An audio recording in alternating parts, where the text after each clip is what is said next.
Y a-t-il quelqu'un qui est béni ce matin? Amen. Gloire à Dieu. Que Dieu vous comble de toutes ses grâces. L'Éternel nous a fait encore un grand bien ce matin en nous accueillant dans sa présence. C'est jamais une habitude. Je le répète, c'est jamais une habitude. Amen. Venir servir Dieu est une grande grâce, c'est une grande bénédiction, c'est une grande faveur que l'on reçoit. Si chaque matin vous vous rappelez cela, c'est une bonne chose. Si chaque matin vous vous rappelez que c'est une grâce de servir Dieu, c'est une très bonne chose. Ça va vous garder dans l'humilité. Et quiconque vit dans l'humilité est capable de recevoir plus d'onction, plus de grâce, parce que Dieu sait que ses intérêts ne seront pas en danger. Je t'entends dire Amen. Alléluia. Alors, ce matin, nous allons partager la parole de Dieu, toujours en ce qui concerne les ouvriers, car nous sommes dans une école d'ouvriers, nous l'appelons le culte des ouvriers. Un culte dans lequel nous recevons des enseignements pour la bénédiction de notre esprit en tant que serviteur de Dieu. Amen. À l'école de Dieu, on apprend tous les jours. À l'école de Dieu, on apprend tous les jours. Alléluia. Si vous cessez d'apprendre, si vous sentez que vous connaissez beaucoup, ou bien vous sentez que Dieu ne vous apprend plus rien de nouveau, vous êtes en danger. Ça prouve que vous n'êtes plus en train de faire ce que Dieu attend de vous. Alléluia. Dieu a tellement de choses à nous apprendre qu'il n'y a aucune expérience que vous pourrez avoir dans le ministère, dans un département qui vous exempte de l'enseignement, qui vous met de côté, qui vous empêche d'apprendre. Il n'y en a pas. Alléluia. Le jour où vous cessez d'absorber les choses qui viennent de Dieu, c'est que vous avez cessé d'être assoiffé de Dieu. Amen. Amen. Alors je souhaite de tout mon cœur que tu sois capable d'absorber continuellement des instructions venant de Dieu.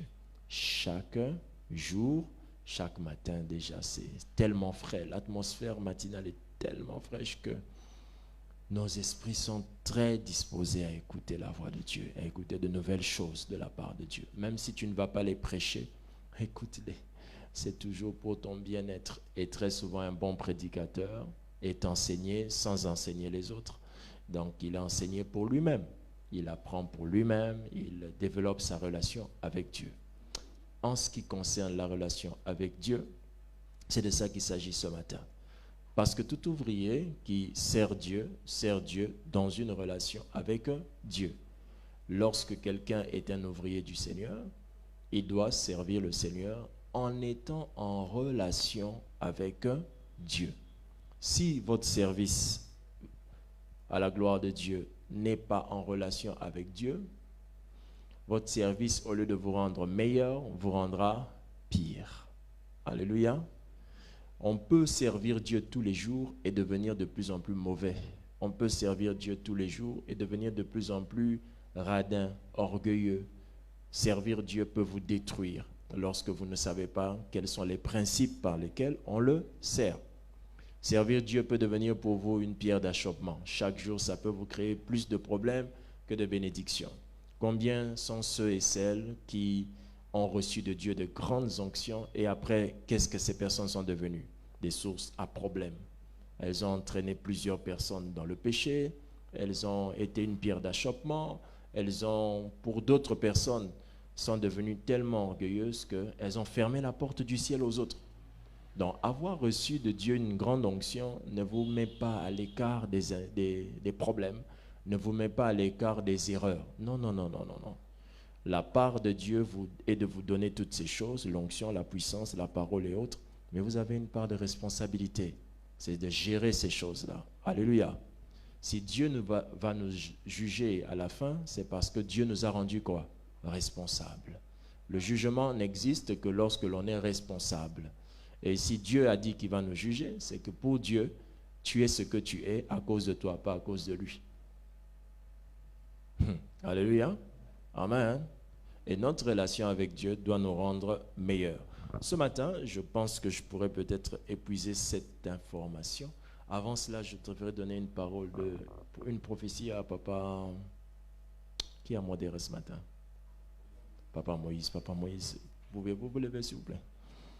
Pendant que je suis entré, vous étiez en train de diriger la prière. Contrairement aux habitudes que vous avez d'être très, très bouillant, vous étiez en train de diriger la prière avec un ton très tempéré. Et là, l'Esprit de l'Éternel s'est mis à parler à mon cœur. Et dès que je me suis mis à genoux, j'étais automatiquement dans la présence merveilleuse de Dieu. Cet effet que j'ai ressenti prouve à suffisance que la personne qui était en train de modérer habite l'atmosphère qu'il avait déclenchée. Et ça, c'est quelque chose de très bien, très, très, très bien. Et le Saint-Esprit m'a posé la question, mais pour quelle raison il ne dirige pas la prière pour l'humanité? Il y a de cela 2 ans ou 3 ans, nous avons fait un culte ici. C'était le culte de rassemblement des serviteurs de prière, RSP. Et je me rappelle d'une vieille prophétie, et il me l'a rappelé tout à l'heure.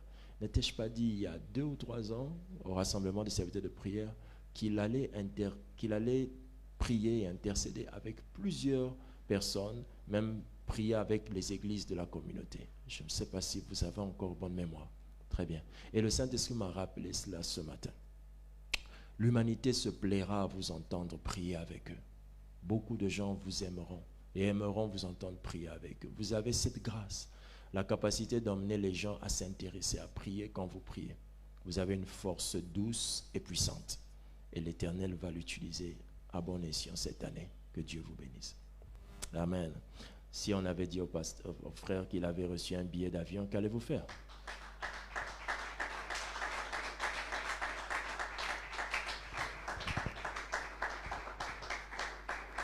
Alléluia. Amen.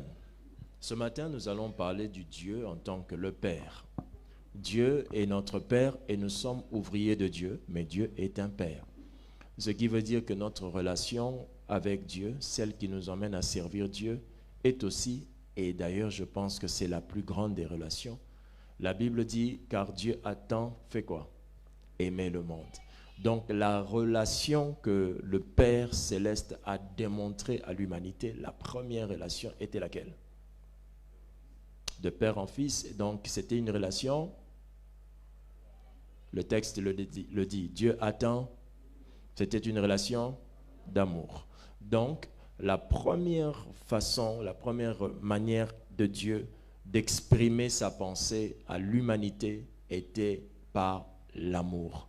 Il a tant aimé le monde, dit la Bible. Il a tant aimé le monde qu'il a donné son Fils.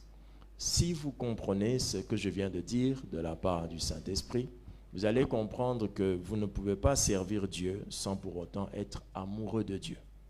Non, ce n'est pas possible. C'est impossible de servir Dieu sans être amoureux de Dieu. Alors ce matin, je vais commencer, ou je pense achever, l'enseignement concernant servir Dieu en étant amoureux de Dieu. Servir Dieu en étant amoureux de Dieu. Je t'entends dire amen à ça. Alléluia.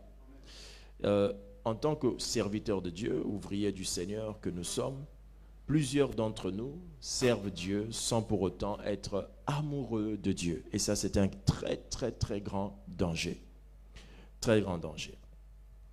Pourquoi nous allons vous enseigner ce message? Parce que la base de l'œuvre de Dieu, comme je vous l'ai dit tout à l'heure, est l'amour. Elle ne peut atteindre les hommes qu'en passant par des ouvriers pleins d'amour pour Dieu. L'amour de Dieu qui est témoigné aux hommes ne peut pas atteindre les hommes sans passer par des hommes qui sont pleins d'amour pour Dieu. L'amour de Dieu ne peut pas atteindre les hommes païens sans passer par des hommes chrétiens qui sont pleins d'amour pour Dieu. Est-ce que vous avez compris ce que nous sommes en train de dire? Puisque Dieu a tant aimé le monde, Dieu ne pourra pas exprimer son amour au monde s'il ne le fait pas par des hommes pleins d'amour pour lui. Quelqu'un comprend ce que je dis? L'amour de Dieu devient invisible aux hommes lorsque les serviteurs ouvriers, les personnes qui connaissent Dieu, n'ont pas d'amour pour Dieu. La Bible dit, comme un visage, le miroir Dans le miroir, le visage répond au visage. La Bible enseigne que le cœur parle au cœur. Vous ne pouvez pas exprimer aux hommes l'amour que Dieu a pour eux si vous-même, vous n'avez pas d'amour pour Dieu. Un serviteur a des prédications qui ne font pas sentir l'amour de Dieu quand lui-même n'est pas amoureux de Dieu. Un ouvrier peut imposer les mains sous l'onction, mais vous ne réalisez pas que Dieu vous aime, et le fait que vous ne le réalisez pas, la puissance de l'amour ne vous touche pas, vous n'êtes pas guéri. Pourquoi la puissance ne passe pas par lui? Parce qu'il n'est pas plein d'amour pour Dieu. Il faut être plein d'amour pour Dieu avant d'être utilisé par l'amour de Dieu au bénéfice des hommes. Qui a compris ce que nous avons dit? Nous enseignons ce message parce qu'il est impossible d'aimer les hommes sans d'abord aimer Dieu. Impossible d'aimer les hommes sans aimer d'abord Dieu. Si vous n'aimez pas les hommes, vous ne pouvez pas aimer Dieu. C'est impossible. Jeremiah, can you come and help me, please? Il est impossible d'aimer les hommes sans d'abord aimer Dieu. Alléluia. Amen. Et quand je parle d'amour ce matin, vraiment, je vous parle d'amour. Hein? Si vous n'êtes jamais tombé amoureux d'une femme ou vous n'êtes jamais tombé amoureux d'un homme, alors peut-être vous aurez du mal à comprendre, mais essayez de penser alors à l'amour pour votre père, l'amour pour votre mère, ou bien l'amour pour un enfant que vous avez mis au monde. Bref, soyez plein d'amour pour Dieu. Amen. Alléluia. Voilà. Alors, plusieurs échecs dans le ministère ne viennent pas du manque d'onction. Plusieurs échecs dans le ministère ne viennent pas du manque de connaissances. Plusieurs échecs dans le ministère ne viennent pas du manque de prière. C'est ce que nous croyons. Nous croyons que manquer l'onction, manquer la connaissance, manquer la prière va vous emmener à échouer dans le ministère. Non, non, non, non, non, non, non. La meilleure manière de comprendre ce que je viens de vous dire, c'est que vous devez analyser qu'il y a beaucoup de gens qui ont l'onction, mais qui sont méchants. Il y a beaucoup de gens qui ont la connaissance, mais qui sont orgueilleux. Il y a beaucoup de gens qui ont une vie de prière, mais qui n'aboutit même pas à des grands exaucements. Ce n'est pas ce que l'on fait pour Dieu qui nous qualifie dans l'œuvre de Dieu. C'est ce que l'on fait avec Dieu qui assure le succès de l'œuvre de Dieu. Tout ce que vous faites pour Dieu ne peut pas vous qualifier, car Dieu est celui qui a fait pour nous. Donc, rien de ce que l'on fait pour Dieu nous qualifie. Dieu a fait pour nous, il a donné son Fils, mais quelle était la base de ce don? L'amour. Donc, de même, tu ne peux rien faire pour Dieu sans la même base par laquelle Dieu a fait pour le monde. Qui a compris? Il y a ce qu'on appelle un langage qui dépasse les paroles. Quand on parle à quelqu'un, on peut parler, mais la personne sait que ce que je dis, je le dis dans un bon sens. Pourquoi? Parce que elle et moi, nous avons une relation d'amour. Le manque d'amour dans une relation peut transformer ce que la personne te dit. Quelqu'un peut te dire une phrase, tu la prends mal. Pourquoi? Parce qu'il n'y a pas une relation amoureuse entre toi et elle. On peut parler à quelqu'un par un geste, c'est mal pris, mais dans une relation amoureuse, les gestes sont des grandes communications. Bref, l'amour devient donc la vraie base par laquelle des serviteurs de Dieu servent Dieu et communiquent avec le Dieu Maître, le Dieu Père, celui qui les a appelés à le servir. Dis avec moi un amen bien. C'est donc plutôt le sentiment de l'amour qu'il y a dans le cœur qui déclenche l'onction. C'est plutôt le sentiment d'amour qu'il y a dans le cœur qui déclenche le désir de connaître Dieu.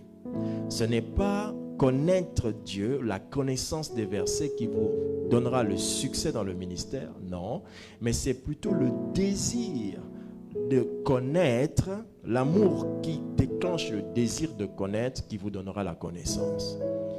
Voyez-vous, il y a des gens qui ne lisent pas la Bible ou bien ne lisent pas d'autres livres chrétiens. Ce n'est pas parce qu'ils ne savent pas lire, c'est parce qu'ils n'ont pas l'intérêt de le lire. Et cet intérêt vient de la relation amoureuse que j'ai de Dieu. Quand j'aime quelqu'un, j'apprends à le connaître. Je me cultive pour le connaître. Un jour, un homme a dit, plus vous montez dans une montagne, plus vous êtes dépendant de la montagne. Vous vous y accrochez encore plus parce que vous savez que la chute peut être très grave. Alors si vous pensez que vous avez grandi avec Dieu, c'est bien, tant mieux, gloire au Seigneur. Mais cela doit se démontrer par un plus grand attachement à Dieu et non pas une dépendance de Dieu, une indépendance de Dieu, mais une dépendance, un attachement constant à Dieu. L'amour nous pousse à connaître Dieu, à chercher à le connaître. L'amour, c'est ça le sentiment qui nous attire à prier. Ce n'est pas la prière qui est une clé du succès, non. C'est l'amour qui nous pousse à la vraie prière, à la vraie prière, à la vraie prière. Je disais hier à quelqu'un, quand on est serviteur de Dieu, le peuple n'entend pas ce que tu dis. Le peuple entend ce que tu vis. Tout ce que tu dis, si ça ne cadre pas ce que tu vis, ils n'entendront pas.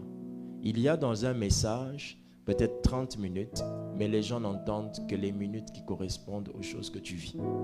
Dans ce que tu dis là, si ce que tu dis là, tu le vis, c'est ça qu'ils entendent. Leur oreille spirituelle ne peut pas entendre ce que tu ne vis pas. Dans la relation avec Dieu en tant que serviteur, vous avez besoin d'être un amoureux de Dieu pour être un bon serviteur. Alléluia. Est-ce que je m'adresse à quelqu'un? Servir Dieu sans amour pour Dieu vous condamne à l'inutilité. Servir Dieu sans amour pour Dieu vous condamne à l'inutilité. Vous savez que c'est écrit dans la Bible? Je vais lire. 1 Corinthiens chapitre 13 au verset 2 nous enseigne que servir Dieu sans amour pour Dieu nous condamne à être inutiles. Voulez-vous que nous lisions cela? Je peux le lire? 1 Corinthiens 13, 2. Et quand j'aurai le don de prophétie, la science de tous les mystères et toute la connaissance, quand j'aurai même toute la foi jusqu'à transporter des montagnes, si je n'ai pas l'amour, je ne suis rien.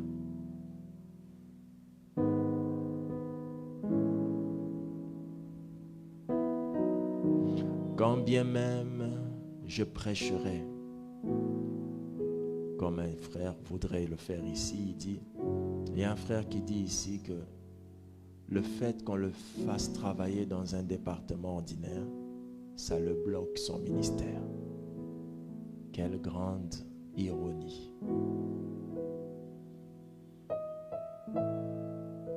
Le ministère, c'est pas prêcher. Le ministère, c'est une relation. Un cœur qui est préparé, qui vit avec Dieu. Frère, je sais que tu as des grandes révélations, mais tu échoueras dans le ministère, assurément, parce que ton cœur cherche à prêcher et cherche le ministère, mais ne cherche pas le Dieu du ministère.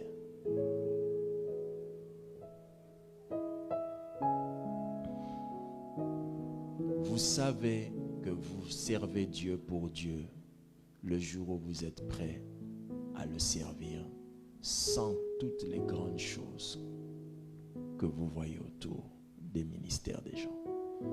Sans le peuple, une foule, sans ceci, sans les maisons, sans toute cette gloire, l'argent.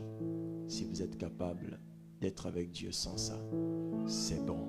Et je le dis toujours aux gens, frères, manquez l'argent. La période de manquement dans la vie de quelqu'un, c'est la période la plus importante parce que c'est là que Dieu t'apprend à te connaître. Il t'apprend des choses sur toi-même. Et là, tu découvres que Dieu, en réalité, moi, je veux vivre avec toi que s'il y a la maison. Tu es charnel.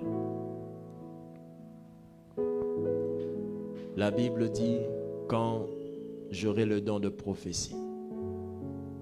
Vous voulez exercer dans la prophétie, faites-le. Quand j'aurai tous les mystères de la connaissance, la science, pardon, de tous les mystères.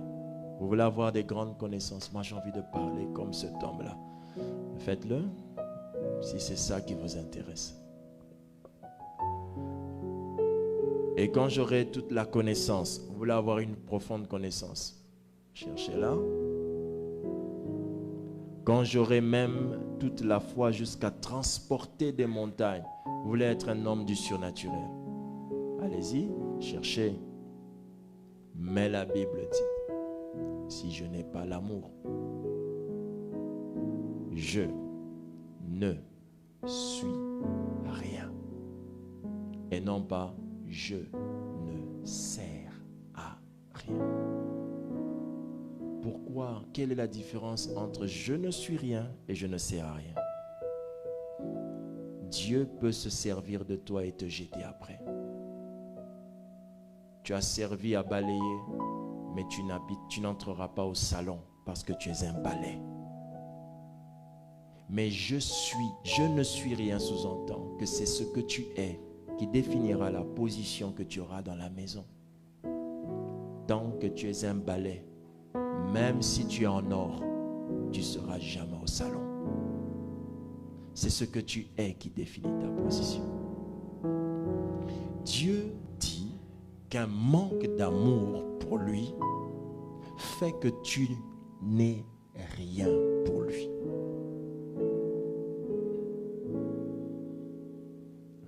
Alléluia. Or, je sais combien c'est vrai quand je dis que c'est par amour qu'on quitte un lit pour aller prier. C'est par amour qu'on ouvre la Bible. C'est par amour qu'on prêche.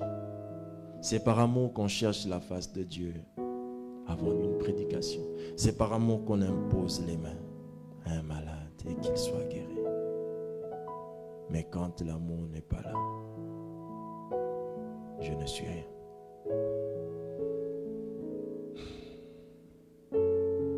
Alléluia.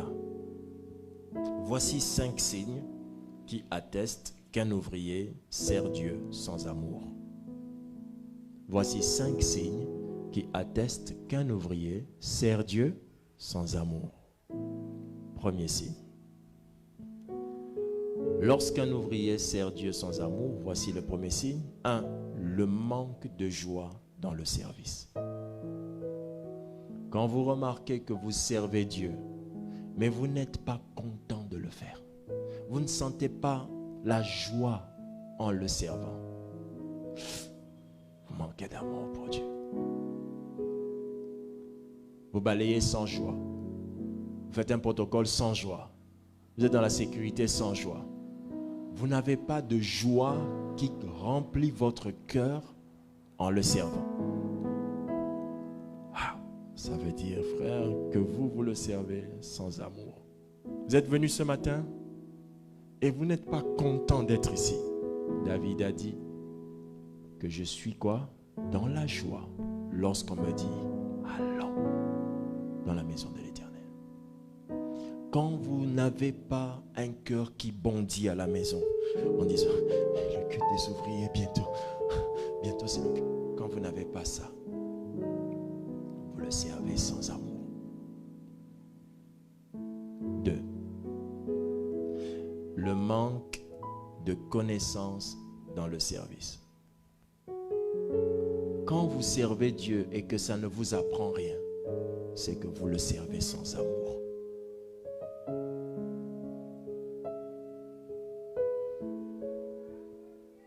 La personne que vous allez aimer, c'est celle qui vous apprendra le plus sur elle-même. La preuve que vous et moi, nous nous aimons à une limite que mon épouse et moi avons franchie, c'est que notre objectif, à nous de l'autre côté, c'est de tout le temps chercher à connaître l'autre. Mais toi et moi, nous nous sommes donné la décision que certains endroits, je ne connaîtrai pas de toi. Le fait de servir Dieu sans que Dieu ne te révèle quelque chose de lui ou t'apprenne quelque chose prouve que toi, tu le sers sans l'aimer. Mais si tu le sers avec amour, chaque jour, tu apprendras une partie de lui. Chaque jour. Alléluia. Alléluia. 3. Le manque de promptitude dans le service. Le manque de promptitude dans le service. Tu n'es pas en train de faire les choses vite. Tu ne fais pas les choses avec vitesse. Tu le fais avec lourdeur, avec lassitude, avec paresse. Tu reportes même à demain. La Bible dit que certaines personnes reportent à demain ce qu'ils peuvent faire aujourd'hui. Frère, fais ceci. Ah, RSI et l'équipe, ton salon à lobby. Non, quand on finit un culte, on remet l'église dans cet état. Pourquoi on ne le fait pas? Ah, on va faire ça lundi, c'est notre jour de travail. Non, c'est la maison de Dieu. Quand vous sortez de votre maison, vous ne la laissez pas vite et dans des ordres. Vous la laissez ordonner, sachant que vous reviendrez avec des invités. Oui ou non? Qu'est-ce qui empêche qu'on le fasse? Le manque d'amour pour Dieu. On ne voit pas la personne de Dieu dans ce qu'on fait, mais on ne voit que le service. 4. Le manque de passion. Le manque de passion. La passion est un amour agité, pas dans le mauvais sens, mais un amour tout le temps en mouvement avec zèle et motivation. Je le fais, je suis passionné de mon service du protocole, passionné de la prédication, passionné de l'enseignement, au point que je me donne à apprendre. J'apprends sur mon enseignement pour être bon dans mon enseignement. Je le fais avec passion. Je n'ai pas quelque chose qui m'empêcherait de faire ce que je fais. Si le courant part et que j'ai plus mon micro, j'enseignerai quand même parce que j'aime ce que je fais. La passion et l'amour de ce que nous faisons pour la personne que nous aimons. Lorsque je suis plein de passion, j'aime ce que je fais pour la personne que j'aime. Je balaie avec un chant. Je suis passionné de mon travail. J'apprends à balayer mieux que d'habitude. Mon père disait, si tu veux être un pasteur, je ne te le refuserai pas, mais sois le meilleur des pasteurs. Il me le disait, mais il ne croyait pas aux églises de réveil. Et il disait, si tu veux être jardinier, sois le meilleur jardinier. C'est la passion qui crée ce désir. Et il a été pour moi l'un des meilleurs architectes que le monde ait connu. Et ses bâtisses parlent d'elles-mêmes. Si tu veux être un serviteur, sois passionné. Passionné du son, comme les Papa Bobo. Passionné, apprends sur les affiches. Mais quand le frère dit dans son cœur, lorsqu'on me demande par exemple d'arranger le son ou de filmer, on bloque mon ministère. Non, on t'apprend à être passionné pour les choses. Parce que si tu n'es pas passionné pour les choses petites de ce monde, quand Dieu te dira « sauve le Congo », tu n'auras jamais la passion pour le Congo.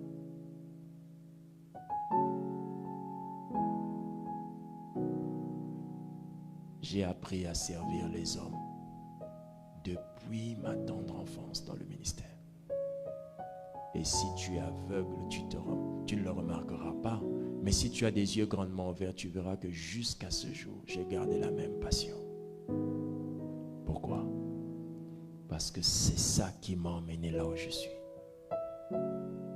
Et je l'ai déjà dit et je te le répète, si tu arrêtes de faire ce qui t'a emmené ici, tu t'arrêtes ici.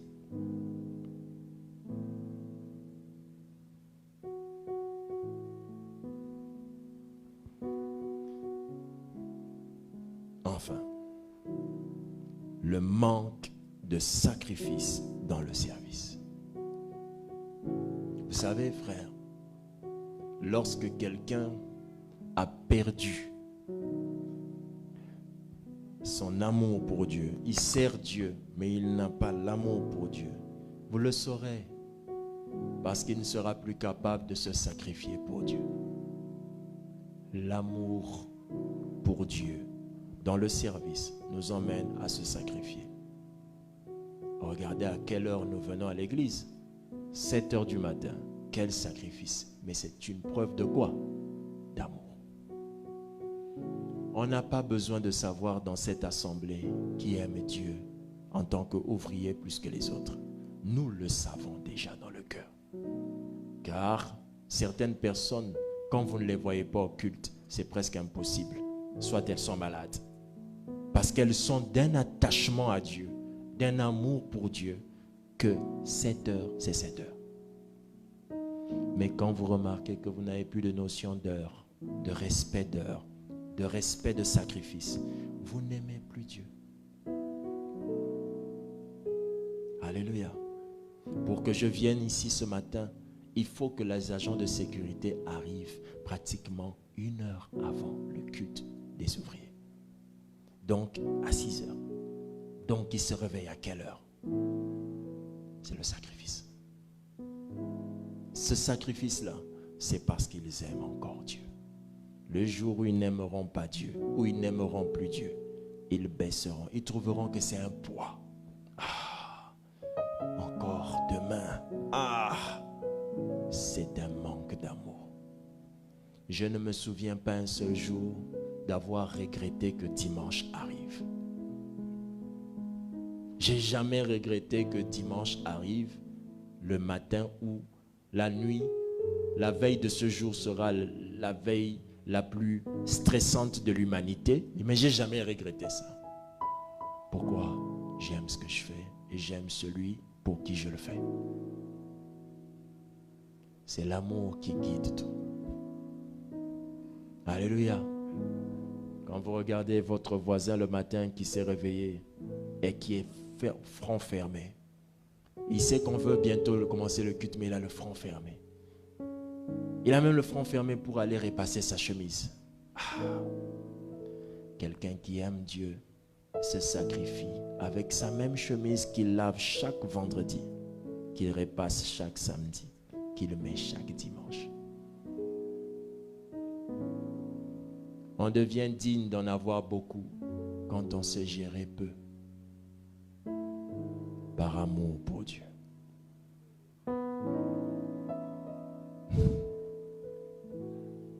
Alléluia.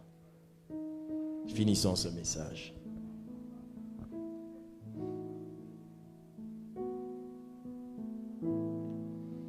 Qu'est-ce qui fait que certains ouvriers servent Dieu sans amour? Qu'est-ce qui fait que certains ouvriers servent Dieu sans amour? 3 raisons. La première, certains ouvriers servent Dieu sans amour parce qu'ils manquent d'amour. Deuxième, certains ouvriers servent Dieu sans amour parce qu'ils ont la forme de l'amour, mais pas le fond de l'amour. Troisième, certains ouvriers servent Dieu sans amour parce qu'ils manquent de croissance dans l'amour. Lorsque vous servez Dieu, ça ne veut pas dire que vous aimez Dieu. Vous pouvez le servir sans l'aimer. Mais comment est-ce que quelqu'un peut servir Dieu plein d'amour? On va y arriver. Mais certaines personnes servent Dieu sans amour pour 3 raisons. 1, parce qu'il manque l'amour. Vous savez comment on sait qu'un serviteur de Dieu manque l'amour? Alléluia. Il commence à servir Dieu avant de connaître Dieu. C'est pourquoi quand vous choisissez des ouvriers à l'église, ne choisissez pas ceux qui veulent servir. Choisissez ceux qui aiment Dieu. Choisissez ceux qui cherchent Dieu. Choisissez quelqu'un qui dit « Je veux faire quelque chose pour Dieu ». Et non pas quelqu'un qui dit « N'a pas un département ». La personne doit révéler une relation avec Dieu et non pas son souci de travailler. La personne doit sentir que Dieu ne se plaît pas à la voir comme ça. Il faut qu'il y ait un rapprochement avec la personne de qui? De Dieu. Alléluia. Qui a compris ce que je dis? Le manque d'amour de Dieu cause un service sans amour pour Dieu. 2, la forme sans le fond d'amour. Certains serviteurs de Dieu servent Dieu sans amour. Pourquoi? Ils ont la forme, mais ils n'ont pas le fond de l'amour. C'est quoi la forme de l'amour? Lorsqu'ils sont en train de servir, c'est alors que Dieu a du sens. Mais lorsqu'ils arrêtent de servir, Dieu n'a plus de sens. Ils ont la forme, mais non pas le fond. Qui me suit? Un serviteur qui sert Dieu plein d'amour, même à la maison, respire cet amour pour la personne de Dieu. Vous allez voir quelqu'un qui est capable de mal parler de l'église, de son département à la maison. Mais quand vous êtes avec lui ici, tu sais que la personne parle mal de son département. Mais elle sert avec sourire. Elle a la forme, mais pas le fond. Quelqu'un me suit? C'est comme celui et celle qui s'est réveillé ce matin en disant « Ah, encore, 7 heures. Pourquoi on fait le culte des ouvriers ?» Voilà. Mais quand il entre, on le voit là, il est là. Il a la forme, mais il n'a pas le fond. Ce qui casse un verre, ce qui rend un verre cassable, ce n'est pas parce qu'il est en verre. Non, non. C'est parce qu'il n'a pas le fond de la résistance qui lui permet de ne pas se casser. Il y a des verres qui tombent et qui ne se cassent pas. Lorsqu'on les a faits avec un fond de verre résistant.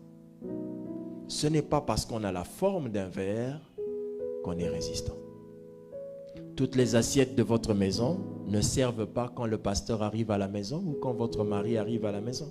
Pourquoi? Être assiette ne veut pas dire que je peux être servi et utilisé par un chef ou par mon mari ou par maman. Ce n'est pas parce qu'on a la forme qu'on va être utilisé n'importe où. Non, mais quand cette assiette a coûté 10 fois plus que l'autre, elle a un fond du prix qui rend cette assiette plus importante que l'autre. Quand Dieu nous regarde, il ne regarde pas la forme, il regarde le fond. Le mal avec certains ici, lorsqu'il marche en venant, il est quelqu'un d'autre. Plus il s'approche, son visage se sanctifie. Et quand il arrive ici, il devient comme nous.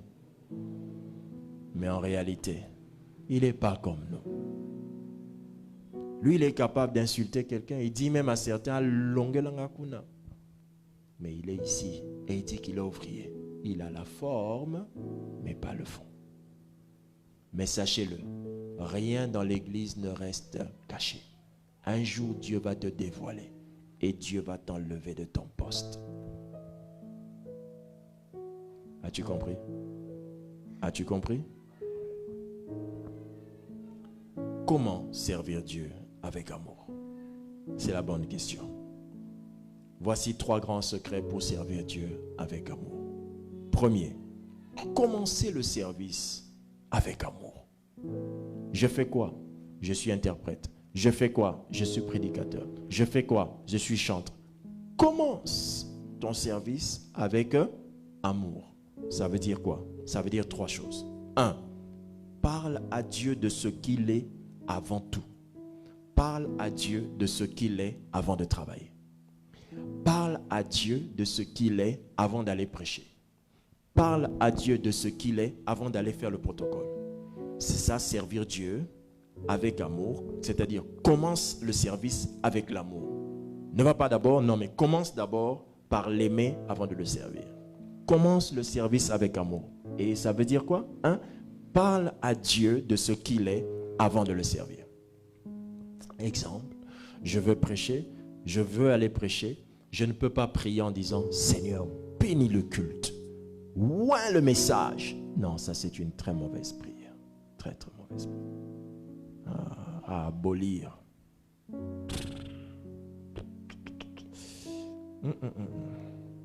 Mais plutôt, je dirais, oh Dieu, tu es merveilleux. Qui est semblable à toi? Précieux Seigneur, précieux Roi. Et là, quand tu regardes le serviteur qui veut aller prêcher dans son moment avec Dieu, tu te diras qu'il n'aura même pas le courage de monter sur l'estrade.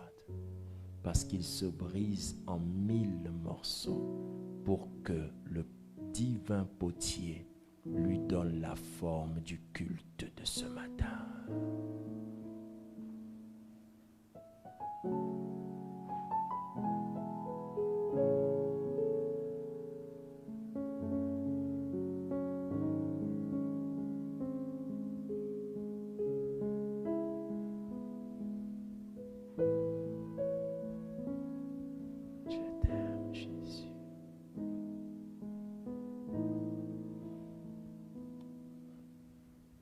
Commencer le service avec amour veut dire, premièrement, j'ai dit, parler à Dieu de ce qu'il est avant tout.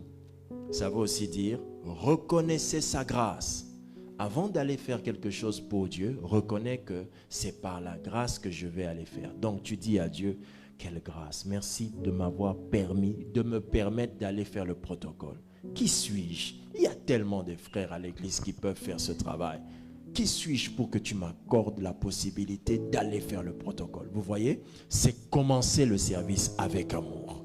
Vous parlez que ce que je veux faire, c'est une grâce. Qui suis-je pour être dans le temple, debout dans l'église, devenir la main qui donne le siège à quelqu'un à qui le pasteur donnera une parole de connaissance en disant « Dieu me dit qu'il y a quelqu'un à droite. La place que moi j'ai donnée en tant que protocolaire devient le lieu de rendez-vous de quelqu'un. » Vous imaginez? Quelle grâce!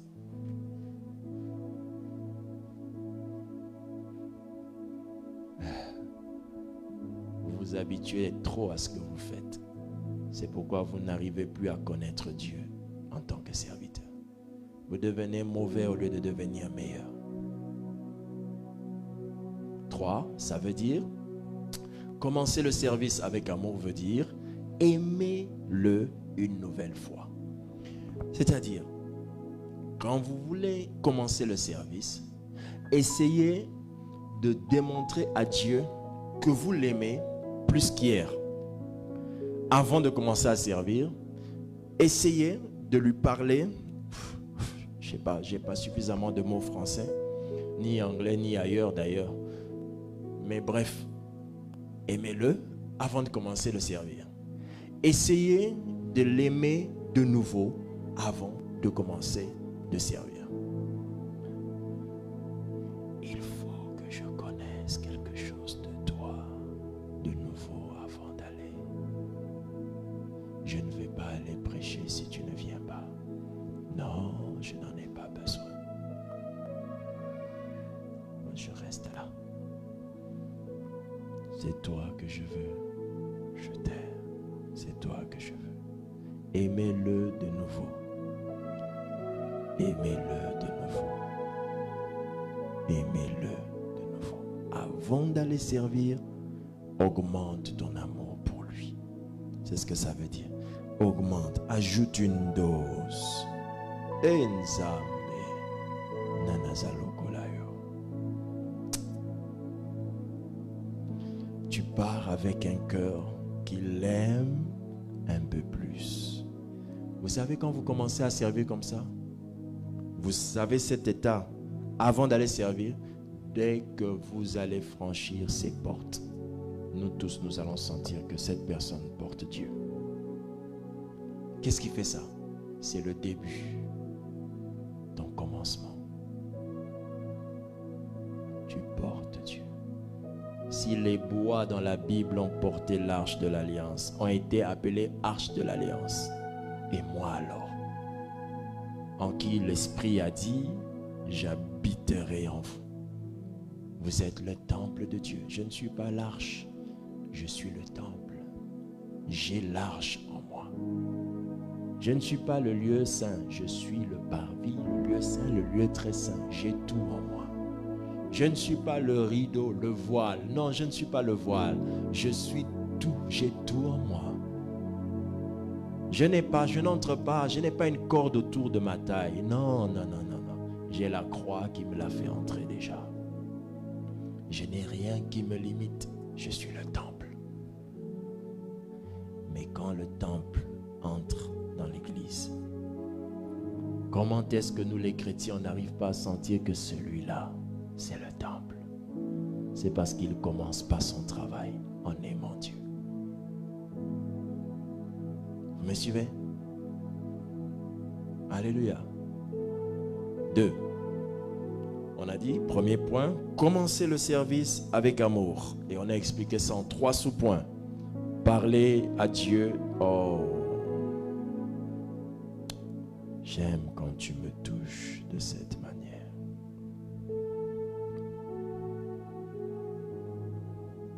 J'aime quand tu me touches de cette manière.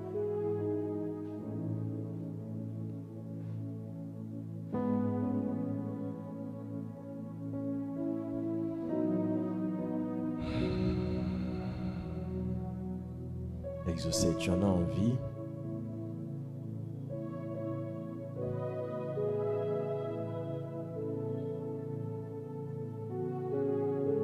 Exaucé, tu en as envie?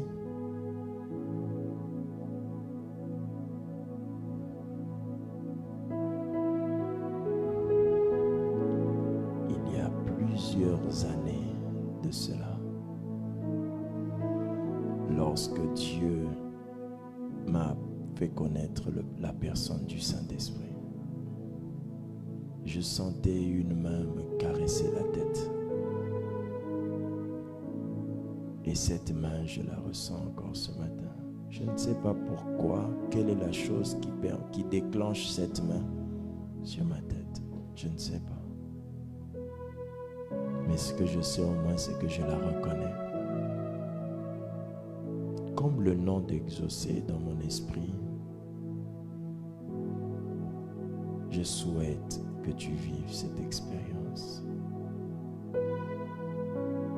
du Dieu invisible, mais à l'action visible sur ta tête, sur ta vie. Qu'il te caresse de sa main.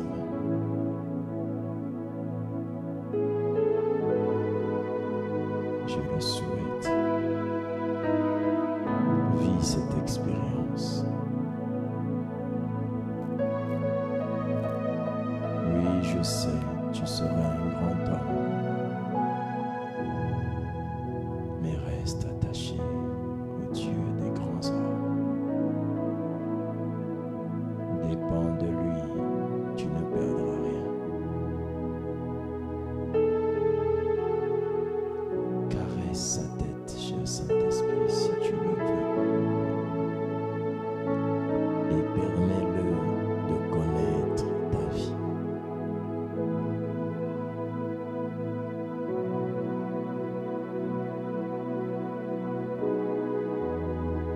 Prenez et vivez sa grâce.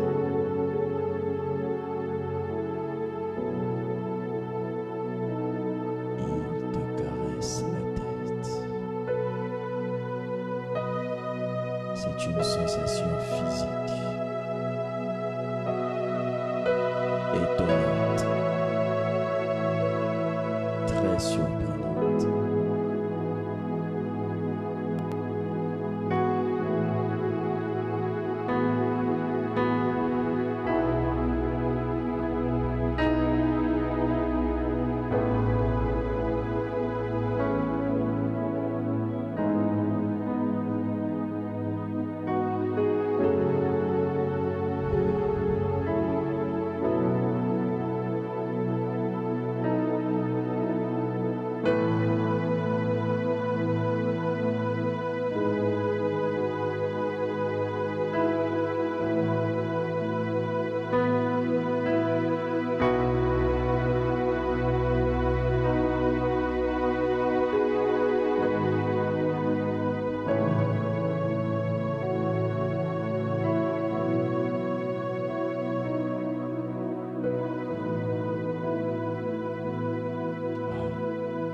Vous ne perdez pas votre temps à désirer Dieu.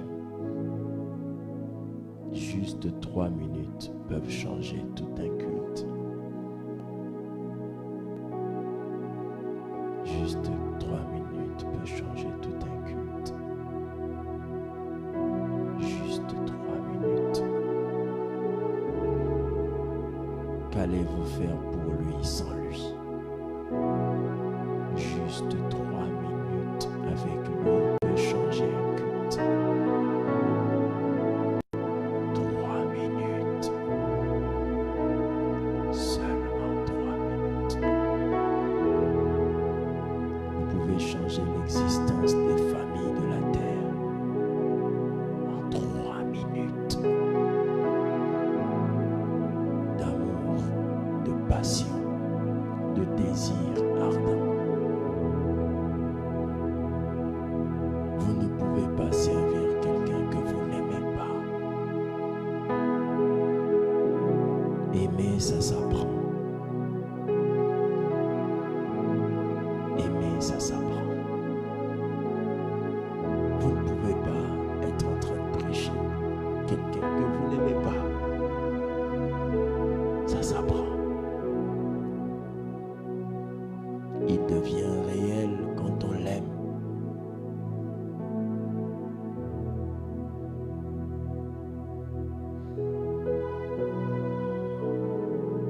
Si vous commencez à le servir par amour, la deuxième chose sera finissez de le servir par amour. Vous ne pouvez pas servir Dieu et bien faire au départ et à la fin, vous ne savez pas comment finir. Quand quelqu'un finit bien de servir Dieu, quand quelqu'un finit de servir Dieu par amour, c'est-à-dire qu'après avoir prêché, après avoir dirigé, après avoir fait quoi que ce soit pour lui, que cela ne m'éloigne pas de lui, pour aller voir ma soeur, mon frère, pour lui dire « Ah, le culte était puissant. » Non, tu perds ton temps. Tu as fini de faire ce que tu dois faire ce matin. Repars auprès de lui. Même 3 minutes. Parle d'abord à Dieu de ce qu'il a fait par toi. Ensuite, reconnais qu'il t'aime. Et enfin, aime-le encore de nouveau à la fin du culte, à la fin de ton service. Tu l'avais aimé avant de commencer.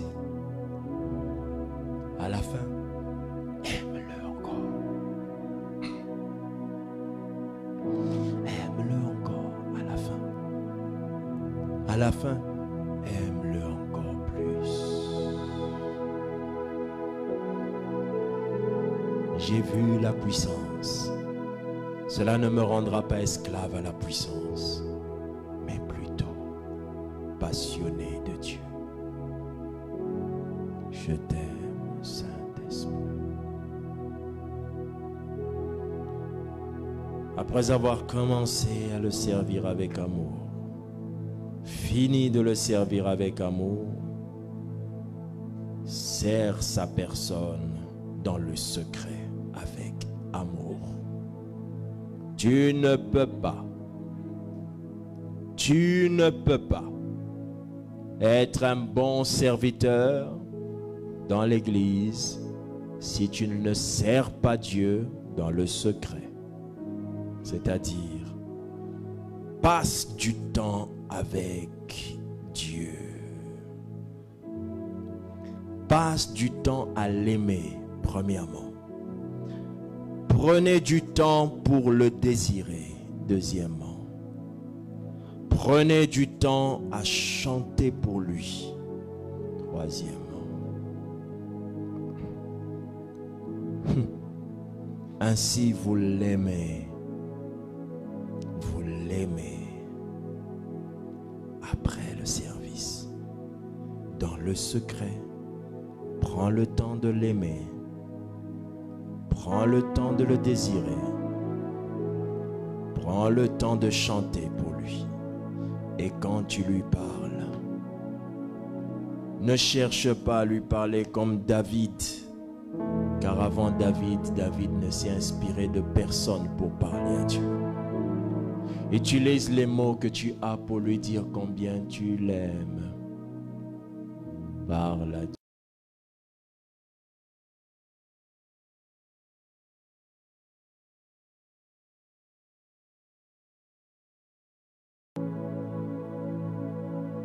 Désire-le.